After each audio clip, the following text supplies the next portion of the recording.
A man's world crumbles on what should have been the happiest day of his life when he's told that one of his twin baby girls has died during birth.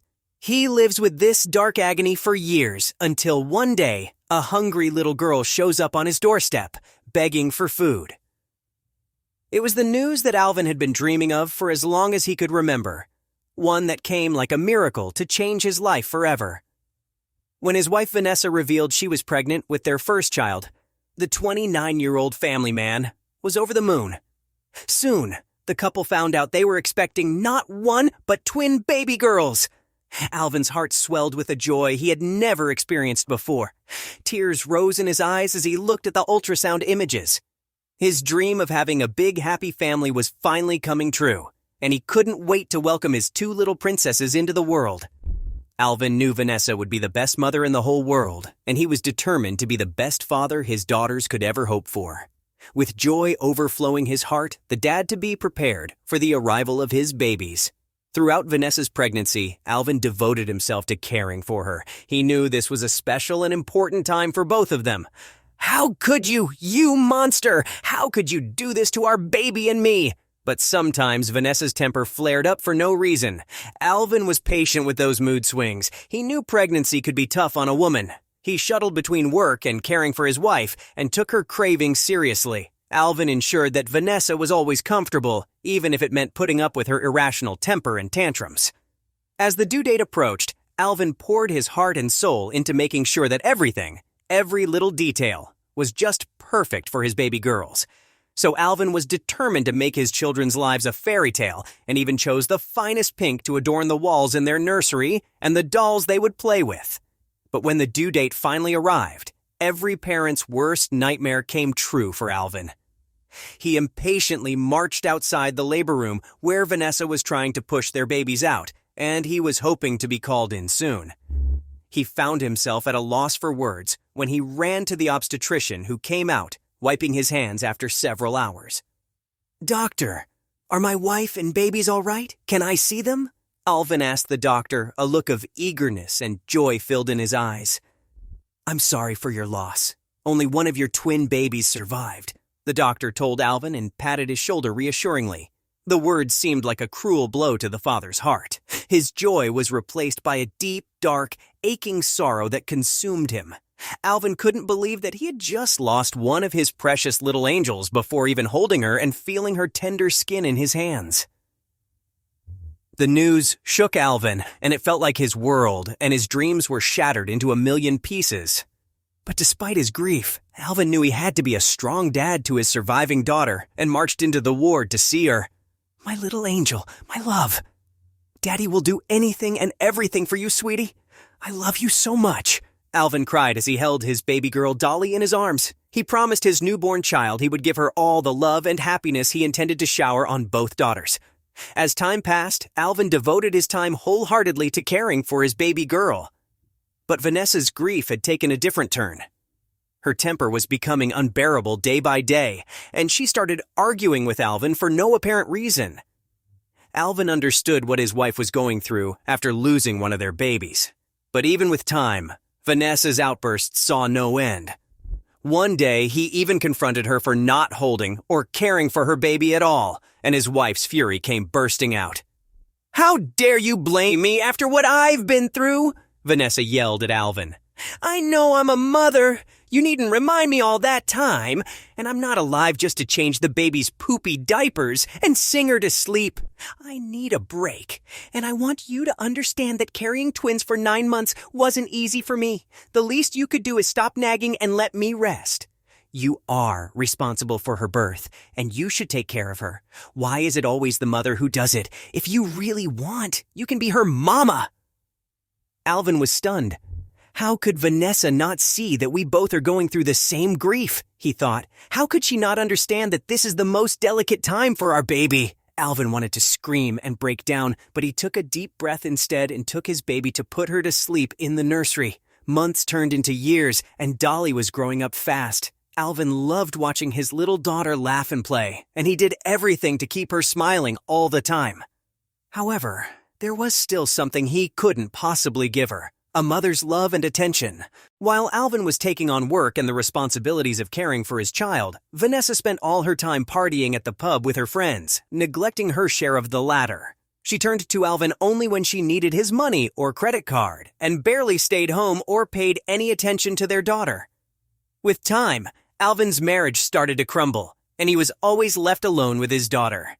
He yearned for Vanessa to be the mother their child needed, but his wife didn't seem to show any interest in being a part of Dolly's life.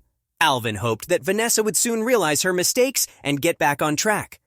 But nothing changed. Alvin forced himself to put up with his wife's arrogance for his daughter's sake, because he knew Dolly loved her mother.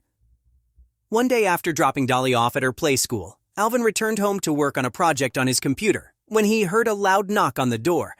Vanessa was not at home, so he thought it would be her. But when he opened the door, he saw a little girl who was his daughter's carbon copy, standing on the threshold. "I'm hungry, sir. Can you please give me something to eat?" she asked, her big, pleading eyes glistening with tears. Alvin was stunned. He couldn't believe what he was seeing and was shaken to his core. He remembered that he had just dropped Dolly off at school, and there was no way his daughter would wear rags and look so dirty. "I haven't seen you around before. Who are you?" Alvin asked the little girl, who stared at him helplessly with big gray eyes filled with tears. "My name is Leah. I've never been here before," said the girl. "I was going door to door begging for food and came here to ask if you could please give me something to eat. I'm hungry." Alvin couldn't shake the feeling that there was something more to this than just a hungry little girl who bore an uncanny resemblance to his daughter.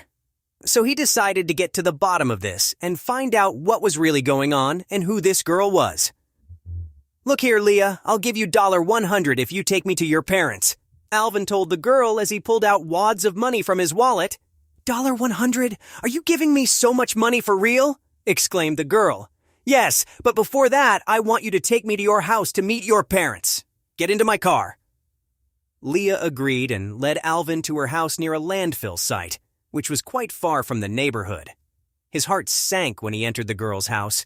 An unpleasant stench of alcohol greeted him, and the cigarette smell filled the air in the shabby little house. Alvin saw the girl's mother lying on the couch, coughing and wheezing, and to his surprise, another little boy named Alan was sitting by the bedside. Just as he looked around for the girl's father, a tall man who seemed mildly inebriated walked in and stared unpleasantly at Alvin. "Who are you?" fumed the man. "I'm supposed to be asking you that, sir," Alvin furiously lashed out at the guy. "These kids don't look like they are yours. They don't look like you or your wife at all." The man started yelling at Alvin, asking him to stay out of his business, and even admitted that he was not the children's biological father. "My wife and I adopted them. Thanks to me, these orphans now have a roof over their heads. I've been feeding them and raising them. I've given them a family and protection. Do hell with your questions and get out of my house, Buster," the man yelled at Alvin. "Oh, really? Did you adopt them to make them beg on the streets for food?" Alvin blurted out. At this point, the man threatened to call the cops on Alvin for breaking into his house if he didn't get out. Alvin stormed out as several thoughts started haunting his mind. The girl's uncanny resemblance to his daughter didn't quite add up still. Alvin suspected this had something to do with the birth of his twin children years ago and hurried home to confront his wife. Not in a million dreams could Alvin have guessed the shocking truth that he was about to discover. "But how do you explain this, Vanessa? I saw that girl with my very own eyes. She looks like our daughter Dolly. I can hardly tell them apart." Alvin called his wife home immediately and demanded an explanation. She tried to reason with him, saying the girl's resemblance to their daughter was just a coincidence. But Alvin refused to agree. "Even if it were, how is it that the girl is 6 years old, just like our daughter? She even has the same hair color and big gray eyes like Dolly. How's that possible?" Alvin argued. At this point, Vanessa started panicking and said, "You should have never gotten anywhere near the truth, Alvin. It was always you who wanted kids, not me. I always dreaded having babies because I didn't want to ruin my peaceful life, but I did it for you because I had no choice." "You are right. That girl you saw, she is also your daughter. Our daughter," revealed Vanessa as Alvin collapsed on the couch in shock. "Our what? Our daughter?" he gasped. As it turned out, Vanessa never wanted to have babies, but was forced to have them after her husband insisted. She was afraid he would deprive her of his money and credit card whenever she wanted, so she agreed to have the baby. However, the news of having twins was a big blow to her. Vanessa was not ready for such a huge responsibility. She thought she would have to stay home and devote all her time to her babies. That's when she hatched a plan to keep just one baby and get on with her party life with her friends. So, one day during an appointment when she was heavily pregnant, Vanessa had bribed her doctor into telling her husband that one of their twin babies had died during childbirth. Children are a blessing, and not all are blessed with such a beautiful thing. So never abandon your child. Although the doctor was reluctant initially, he agreed after seeing the wads of dollars Vanessa offered him in exchange for this lie. When Vanessa delivered her babies shortly after, she successfully deceived her husband with the doctor's help. Alvin genuinely believed that one of his twin babies had died during birth, when in fact the baby was born hale and hearty and was soon placed for a closed adoption. How could you monster! How could you do this to our baby and me? Do you even know what you did, you evil woman? Do you know how many people are pleading with God to bless them with a child? How could you abandon your own daughter, you heartless monster? Alvin burst into tears, unable to imagine his wife would do such a cruel thing. Alvin was so furious that he immediately kicked his wife out of his house, telling her he would soon send her the divorce papers. But before stepping out of his house, Vanessa cursed him. "You'll regret kicking me out. I don't need you anymore anyway. Who would even need you, loser?" she said, before walking out with her suitcase. Alvin was incredibly hurt, and his wife's words kept ringing in his head. However, he knew Vanessa was mistaken, and there was somebody who needed him more than anything. Alvin immediately reported the couple who'd adopted his other twin daughter to child services. Eventually, the couple was deprived of custody of their adopted children, and the kids were taken away. After everything they had been through, Alvin realized he couldn't leave his twin daughter Leah and Alan alone again. 6 months later, Alvin legally adopted the two children and took them home to introduce them to his daughter Dolly. Deep down, Alvin was nervous and worried if his daughter would accept the new changes in her life. But to his surprise, Dolly was delighted to finally have a sister and a little brother to play with. Today, Alvin is a happy dad raising 3 wonderful children, living the life he had always dreamed of. He has stepped into the shoes of both mother and father for his 3 lovely kids and is determined to give them the happy life they truly deserve. Tell us what you think and share this story with your friends. It might inspire them and brighten their day.